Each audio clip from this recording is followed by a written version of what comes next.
ამ თქვენ საკუთრება არ ქონდა, თქვენ საკუთრება არ ქონდა.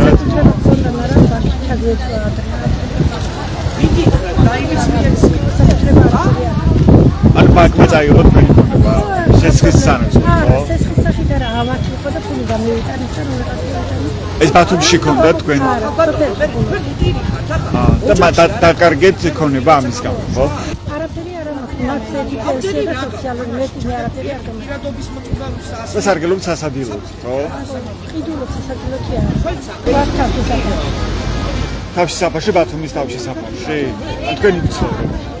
უკვე რამდენი ხანია? 4 დღე დაიწყო. დიდი ჩადერნის მერე. მაგაც განსაზღვრულია როგორც ის პირობები, ხო? დიდი ხნით ვერ გაჩერდები.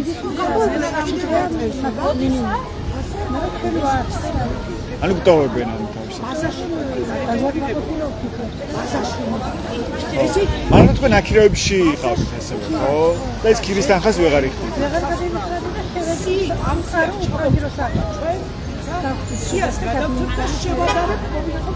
და შეისწავლოთ ვარა ვინმე თქვენ მდგომარეობა, ოჯახის პირობების შემოსავლები, იქნება არასოდეს ინფორმაციას აჟღერებ, თქვა თქვენ შემოსავლებზე ან ქონებაზე.